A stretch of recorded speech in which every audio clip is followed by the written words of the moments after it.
Welcome to Counterpoint, your own interview series. 5 years back, dead body of British teenager girl Scarlett Eden killing was found at Anjuna shore. CBI charge sheet says that she was sexually abused and left to die on the shore. The trial is being conducted at Goa Children's Court. And 5 years down the line, what we see is that the trial is being delayed and things are still yet to come to its logical end. We have with us Vikram Verma, the person who along with Scarlett's mother Fiona McGowan fought to get justice to Scarlett. Before we start our interview, we would like to clarify that we would not like to prejudice anything just because the trial is still in the court and two people are being tried. So tell us, do you think that justice is being done to Scarlett? As far as justice is concerned for Scarlett, right, it is a matter which is sub judice. I would not like to comment on it. But as far as justice is being done in terms of time, that is something which I can comment upon. Justice to my mind is something which must be delivered in a reasonable time. Right? It is a solace to the person, to the victim's family, and it is a deterrent to the criminals.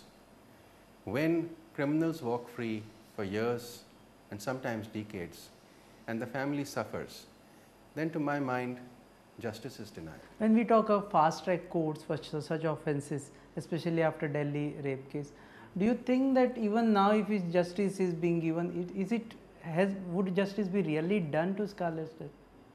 See, to my mind, as far as the criminal justice system is concerned, the perspective up till now has been on law, legislation and procedure. Now, there has been no thought that justice needs to be delivered in time. Now, the government has delivered volumes in law. We have a huge Indian Penal Code, we have a huge Criminal Procedure Code, right? And then the IPC has recently been amended also. But the need of the citizens is not books and volumes of law. The need of the citizens is justice on the ground. So that perspective needs to be changed. And justice means a correct verdict within a reasonable time. What according to you is a reasonable time? Now, in the Delhi case, right, we are witness to the fact that the police could file their charge sheet within 17 days of the crime. Within 6 days, all the accused were arrested. And once the charge sheet was filed, the court was able to frame the charges within 3 days. And the hearing is being done on day-to-day basis. And the Delhi police is expecting a verdict by the end of March. Now, this time frame, if it is effective, it is a precedent to what is a reasonable amount of time. No, but that is an open and shut case. People knew who are culprits. But in this case, culprits were not traced till it was handed over to a special person. Initially, police goofed up the entire case. Then it went to CBI. So in these circumstances, the delay has to happen somewhere. No, this is where I disagree. See, the delay happens either because of corruption or because of incompetence. Every case, or if not every case, most of the criminal cases are open and shut cases if the police reach there in time and efficiently record the evidence and nab the culprits. But what happens in most of the cases that the police doesn't reach in time, and once it reaches, it doesn't gather the evidence. Now, based on a lack of evidence, the end result is an acquittal. And then they say it was a difficult case, it was a complicated case, and we've tried our best. But the point is, there is a failure of the criminal justice system. There is no doubt that we have good judges, right? But our criminal justice system depends upon the police. They are the first point of contact in the crime. And a failure at that end, or corruption at that end, or a lack of probity results in the failure of the entire criminal justice system. In Scarlett's case, there was a goof up that police were later suspended, that officer was later suspended. Thereafter, it was handed over to CBI. You think this time gap is also affecting the trial? No, see, to my mind, what you term as a goof up, right, is not just a goof up. To my mind, what you consider as a goof up, or you're trying to say it's a minor goof up, the consequences are disastrous. Now, here was not a journalist doing an investigation or a citizen doing an investigation. Here was a supposedly investigating officer of the Goa police, whose job was to be there in time and gather all the evidence and record it.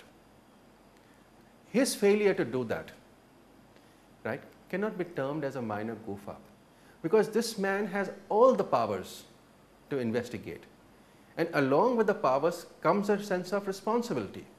When that responsibility is missing, the power is abused, and that abuse could be done in the form of a so-called goof up, which is done unconsciously or consciously, but the system should not permit goof ups. But this was done purposely, or this was not done purposely?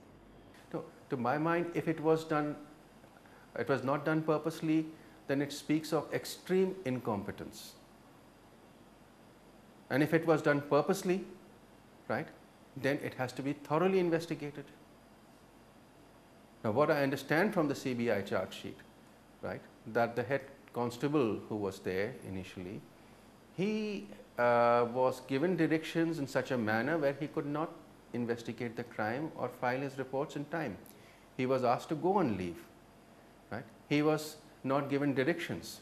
He was a trainee or at that point of time, but he was not given directions, right, and eventually the crime was taken over by the PSI concerned, and that officer tried to convince Fiona it was a case of death due to drowning in the sea. But 5 years down the line, you think why he did like that? No, the only two possible reasons is extreme incompetence or a conscious directions from his superior officers. Secondly, when you talk about this justice, two people are on trial right now. But what happens to the officer who actually messed up the entire case? He is not being booked, he is not being tried. So that is exactly the root of the problem in our criminal justice system. We have good judges, good prosecutors, they have to rely upon the police to do a proper investigations. Now, when the police consciously chooses to delay any kind of investigations, then the entire case falls apart. These are the people who are responsible for the failure of the criminal justice system, for the criminal justice system losing its credibility. So their failure should not be treated as a goof up.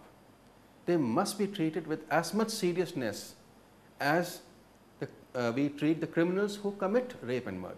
So they also should have been named in the charge sheet as accused. To my mind, not in the charge sheet as an accused, but section 201, which is the section which deals with destruction of evidence, correct, or giving the wrong kind of evidence, or the failure to give the right evidence, right, that should have been put forward, and people should have been incorporated. That's step number one. But when we come down to practicality, when a police officer commits a so-called minor blunder which results in accused in a serious crime getting scot-free, a complaint against him or his conduct, right, results in a departmental inquiry. The inquiry is done by his brother officers, not by other citizens, and his brother officers inevitably, right, suggest that he should be suspended and then subsequently reinstated. Okay, now if we go into a flashback, this happened when Fiona was not in Goa, she was somewhere in Gokarn. Now again, why she shouldn't be charged for negligence? Because she left a minor daughter, okay, on Goa's beaches with no one to take care of her. No, this particular thought that there was nobody to take care of her is incorrect. The fact of the matter is that in the case of Scarlett, Fiona had been assured by Giulio Lobo and his aunts that they will take care of Scarlett, and Fiona had nothing to worry about. And in her trip from North Goa to South Goa and ultimately to Gokarna, Scarlett would be visiting them once or twice a week, and of course we are in the age of mobile phones, so even if she had a minor fall or a minor incident, Fiona could have been informed immediately about that, and she was just a few hours away. Now, to be practical as parents, it is impossible for us to keep our children with us every minute of the day until they are 18 years old. There are times when we trust our children with our neighbors, with our sort of relatives, or with in-laws, with some other adults. And when the children reach a certain age, 15 to 18, right, we trust the children can manage by themselves for a short time. The thought or the law which requires that a minor who is above 18 years, below 18 years old must always be under the care of an adult, right, is a sort of a legislation which is myopic to my mind. Now, you can imagine a child or who is 17 years and 11 months old, right, and if he leaves his house and has an accident, and the parent is charged for negligence under the Goa Children's Act. Now, every 17-year-old, we know practically, has a strong sense of independence in India. They will travel alone. They will go out with their friends. And they are able to go out, dine, and do so many things with their friends alone, without supervision of parents. This case also started an academic discussion whether it was morally right or legally right. All these things started coming up. Even someone started mudslinging on Scarlett's character, because someone said that she was shown some porn clips, etc., etc. What do you think, that was it right that time to treat this case as on a moral ground to such an extent that it lost the weight of being a legal case? See, to my mind, every 15-year-old, right, is in a frame of mind where they would like to experiment with new things. I think we have all gone through time, we have gone through teenage, right, but to a sort of target or do character assassination of a person who had been a victim of such a serious crime, right, would be morally wrong. Now, if she would have been alive, she would have been in a position to defend her actions. And what is the reason why she had a glass of beer or a glass of wine, or why did she go out with her friend to play snooker or pool at 11:30 in the night? She would have been in a position to defend herself. But sort of making any allegations against a dead person, to my mind, is not the conduct of a civilized person. There's one loop in the entire story of Scarlett that no one knows, that Vikram Verma, Indian lawyer, Fiona McEwan, she is from UK. How come you stood by her and you fought for justice to Fiona McEwan? What was your interest that you came into the picture? See, when Fiona came to me in my office through a common friend, she explained the circumstances to me. She explained that she was quite convinced that her daughter had been raped and murdered. And she explained to me that the police, when she went there, they just made her sit outside on the bench for 8 hours and they would call her the next day. So she needed some kind of legal assistance, right, to get justice. She also informed me that she had 9 children and she had a small patch of land in England, and she was willing to sell half of that land to pay my legal fees. Now, I have a daughter who is about the same age as Scarlett, and in fact I have 2 children. I understand the costs of bringing up children. So I have promised her then and there that, see, if she is convinced, right, that Scarlett had been raped and murdered, we will examine the body, we will check the evidence, and I will assure her that we will go to the police, and it should not be so difficult for the police to see the evidence and treat it as a case of murder and take action as per law. So I had given her a commitment that I will assist her without any charge. But at that point of time, I never expected the police to take such a strong stand, right? And despite the glaring evidence, refused to treat the crime as a crime and harp on the fact that she had gone swimming in the sea and had drowned.